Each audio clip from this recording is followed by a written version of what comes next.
Bom, então, nós vamos mostrar as correlações entre o magnetismo e a homeopatia.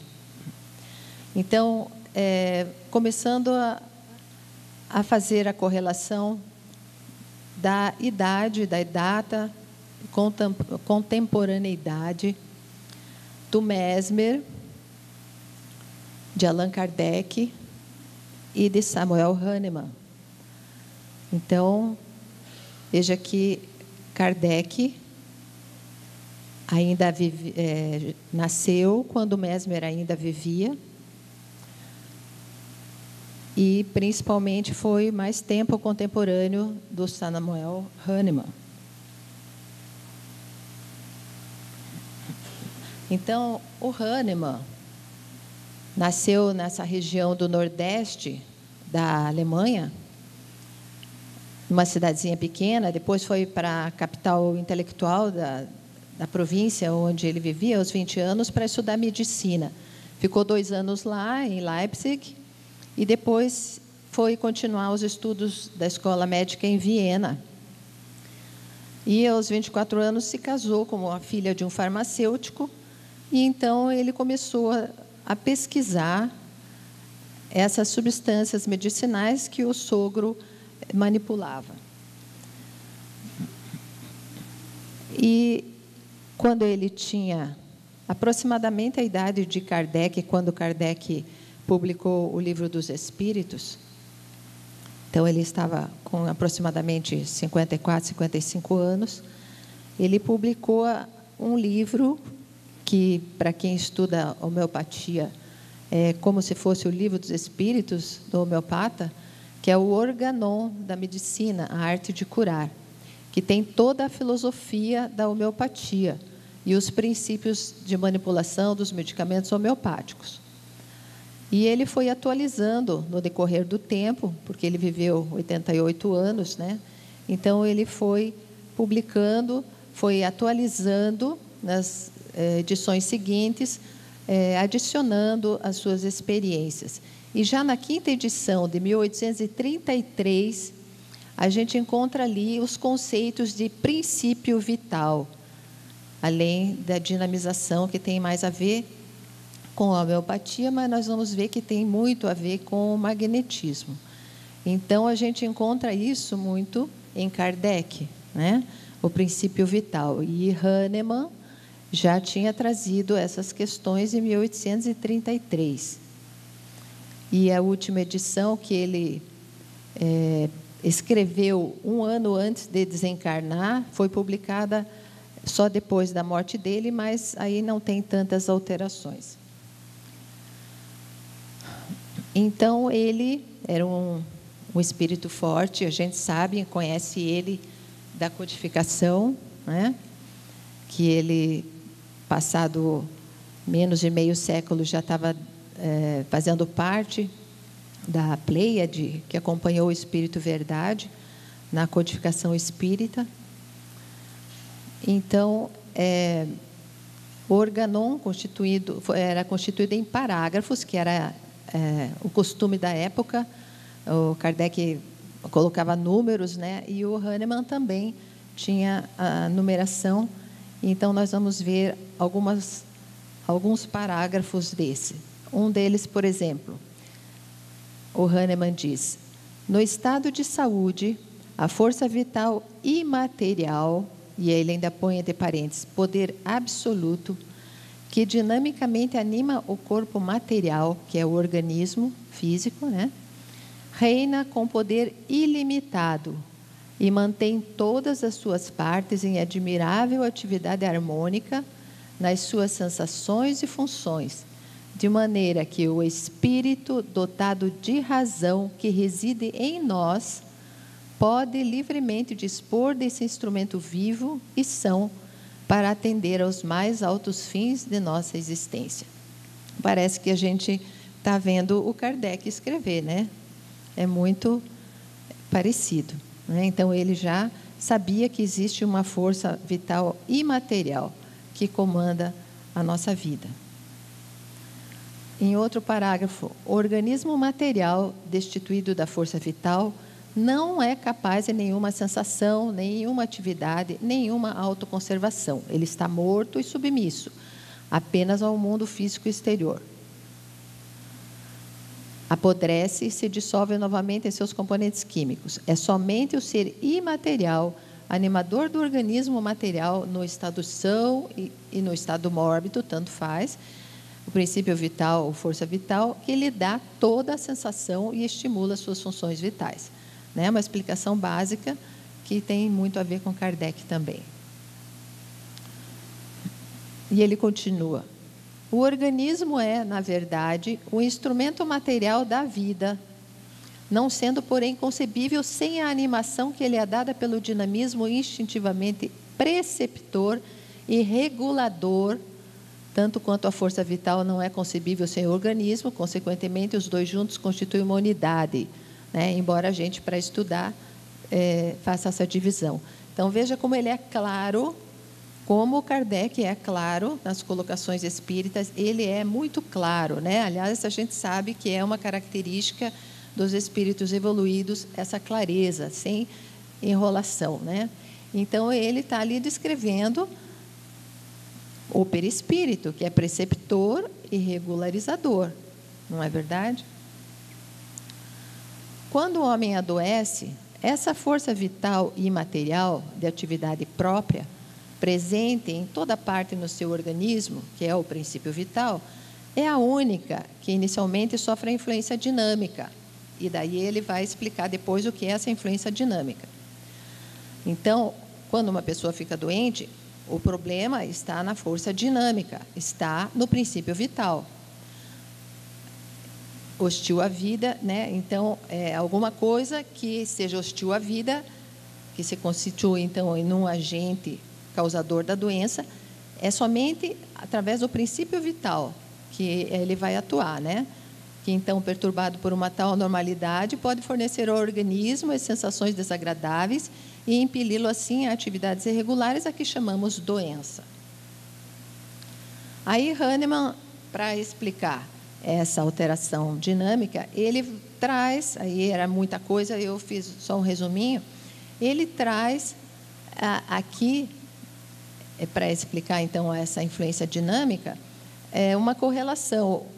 O que é essa influência dinâmica? Então, é a mesma coisa que a influência da Lua nas marés, né? É uma ação dinâmica e não mecânica, ele coloca. Então, citação dele, que resulta da energia e ação puras de uma substância sobre a outra. Assim como o ímã exerce ação sobre o ferro, como os agentes mórbidos agem sobre o organismo e como o medicamento homeopático vai agir, aí palavras dele, sobre o princípio vital imaterial que controla a vida, por meio de pura força própria, imaterial, invisível, espiritual, isto é, comunicando dinamicamente a força magnética. Então, você vê que Hahnemann já tinha esse entendimento que existe uma comunicação através de uma força magnética que a gente pode fazer a cura atingindo o princípio vital. E ele continua, é somente a força vital morbidamente afetada que produz moléstias. O que ele quer dizer com isso? Que não é o vírus, não é a bactéria que vai causar exatamente a doença. Isso a gente sabe porque se você está numa sala, tem uma pessoa com uma virose, uma gripe, e tem 10 pessoas em torno, só algumas vão pegar essa gripe, não é verdade? Não é todo mundo que vai pegar. Sem contar com vacina, é claro. Pegando pessoas que não tenham sido vacinadas. Né? Por quê que algumas ficam doentes, outras não? É porque vai agir no princípio vital. Se alguém tiver o princípio vital um pouco desarmonizado, ele vai ficar com a doença, senão não vai ficar. É isso que o Hahnemann entende.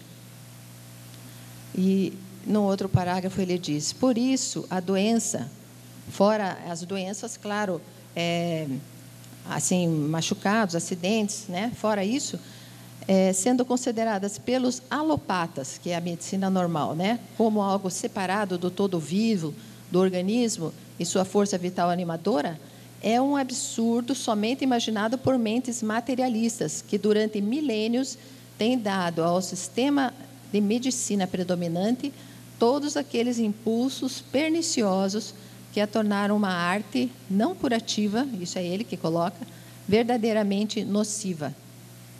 Porque, imagine, se hoje em dia a gente tem medicamentos que sabemos que têm efeitos colaterais, você imagine naquela época, né? A medicina era muito mais agressiva.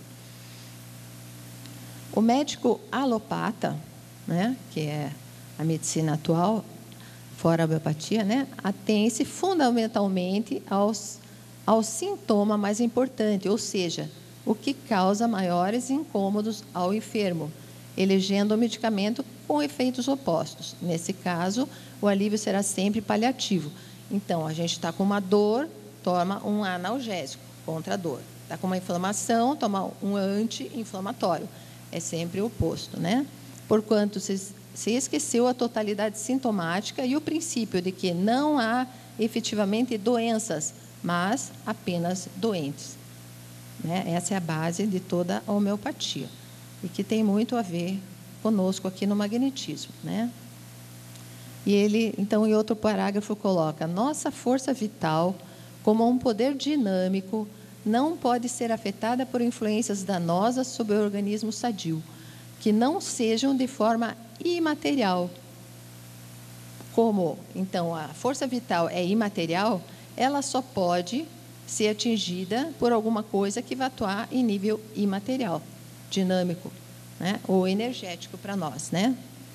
E assim também se deve agir para se remover a alteração do princípio vital, né? Por isso ele desenvolveu o medicamento homeopático, que também tem a ver com a energia, que nós vamos ver depois.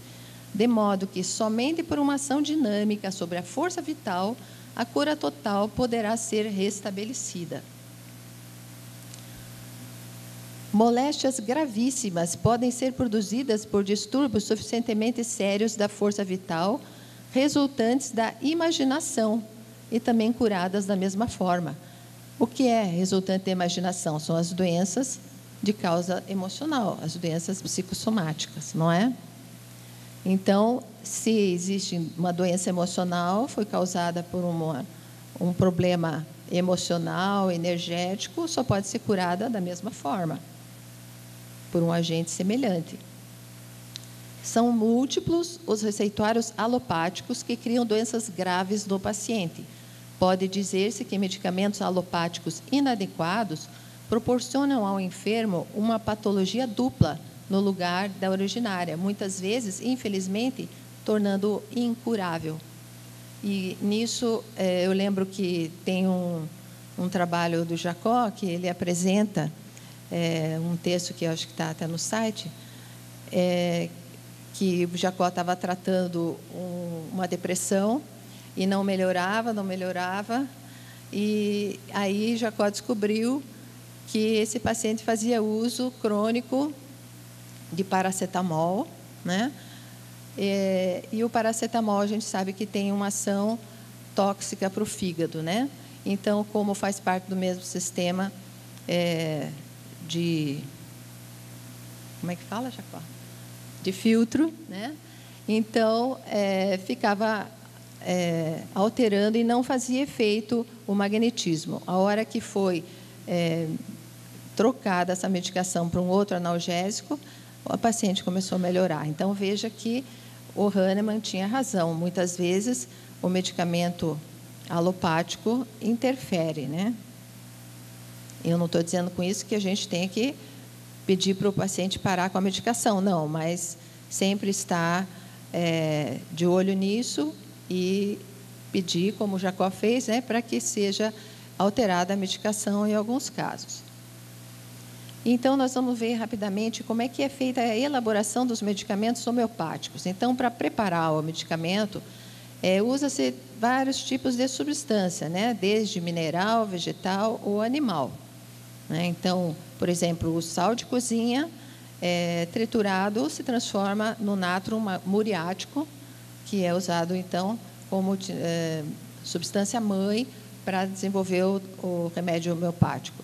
E assim também a maioria dos remédios é à base de plantas, mas tem também alguns à base de animais.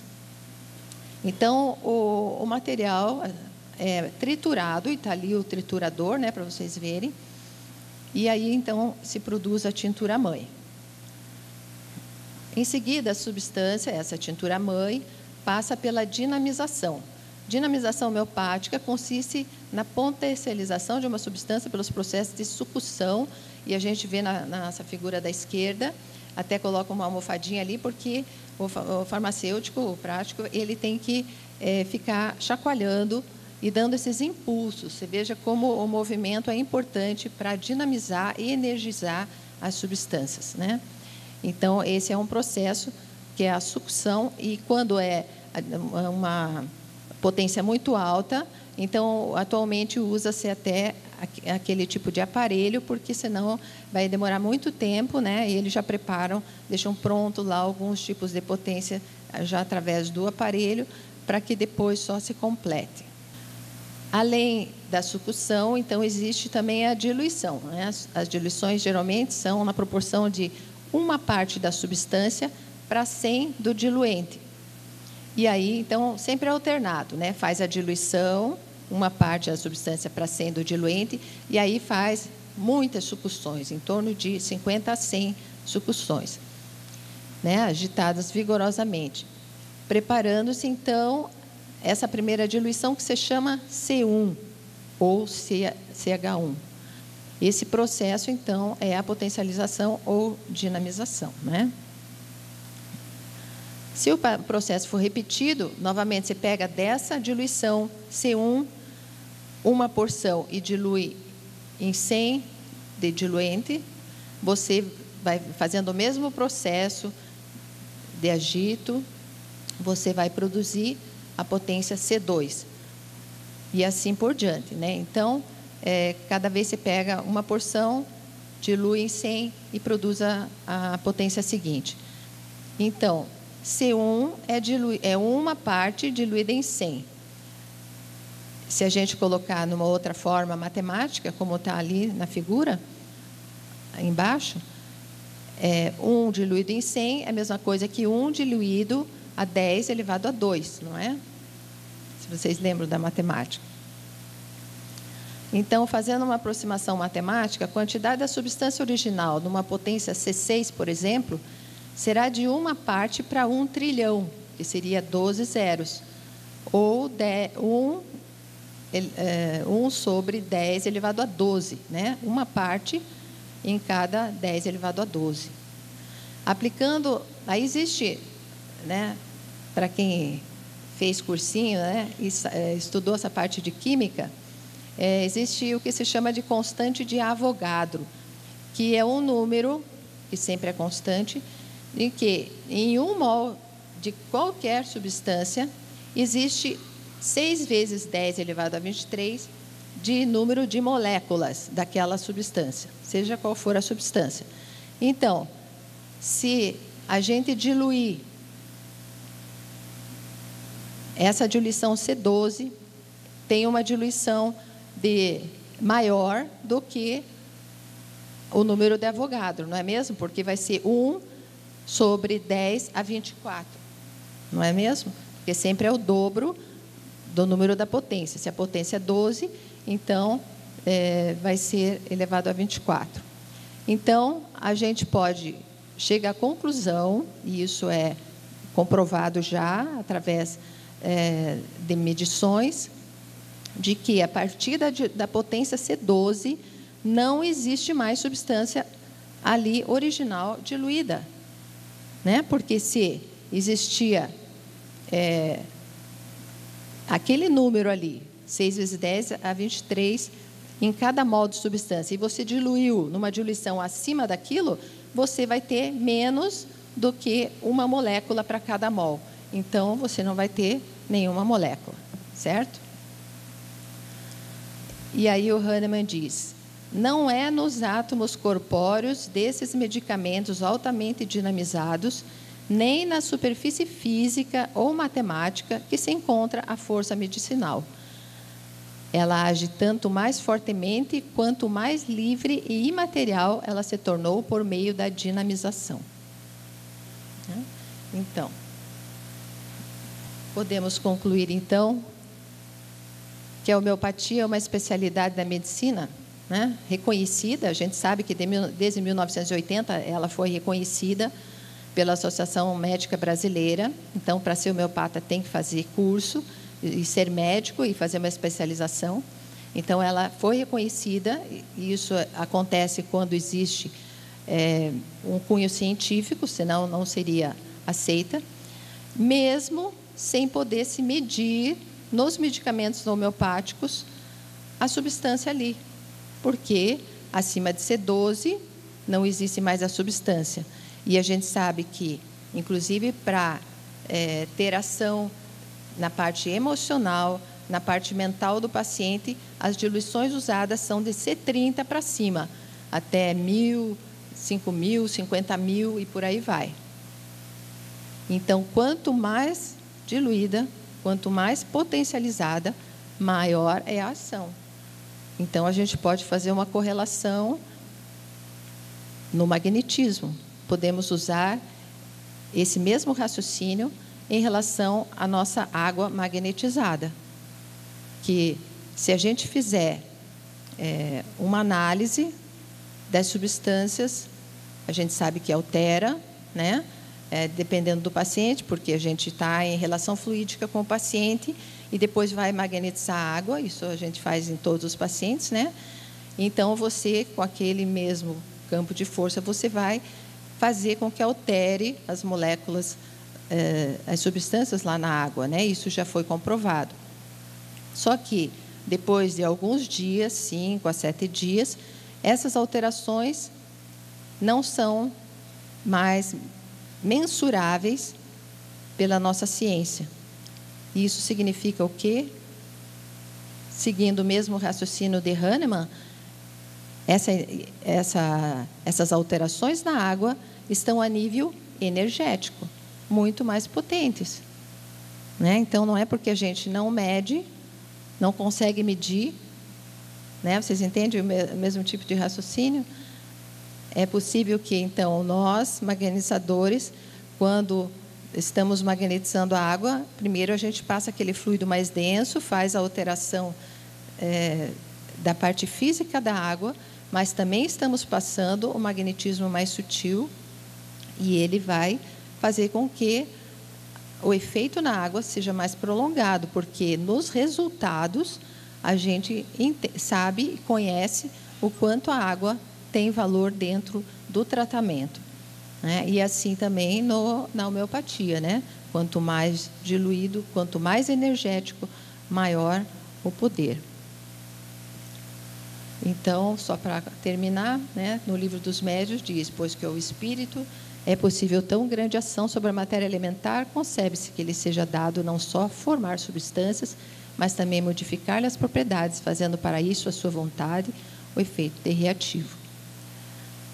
E a vontade é atributo essencial do espírito, isto é, do ser pensante. Com auxílio dessa alavanca, ele atua sobre a matéria elementar e, por uma ação consecutiva, reage sobre seus compostos, cujas propriedades íntimas vêm assim a ficar transformadas. E a gente sabe que o medicamento homeopático e o magnetismo atuam tanto no corpo físico como no perispírito. E só para lembrar que Deleuze dá uma importância muito grande, né? A água magnetizada, ele fala que é um dos agentes mais poderosos e mais saudáveis que se pode empregar. Faz-se beber aos enfermos com quem está estabelecida a relação magnética, né? Seja durante as refeições, seja nos seus intervalos. Para magnetizar-se uma garrafa de água, passa-se as mãos ao longo dela, de cima para baixo, sucessivamente. Magnetiza-se um copo de água, segurando com uma das mãos e com a outra, projetando-se o fluido por cima dele. Inútil repetir que a magnetização só ocorre se empregados a atenção e a vontade determinada. Pode magnetizar-se uma garrafa de água em 2 ou 3 minutos e um copo de água em 1 minuto. Tenho visto que a água magnetizada tem produzido efeitos tão maravilhosos que cheguei a crer fosse ilusão minha e só dei crédito depois de milhares de experimentos. Em geral, os magnetizadores não a usam muito. se concedessem a esse meio toda a confiança que merece, se poupariam eles mesmos de muita fadiga, aos seus enfermos de muitos remédios, e acelerariam a cura. Então, vamos continuar magnetizando com toda a vontade as nossas águas para oferecer aos nossos pacientes. Muito obrigada.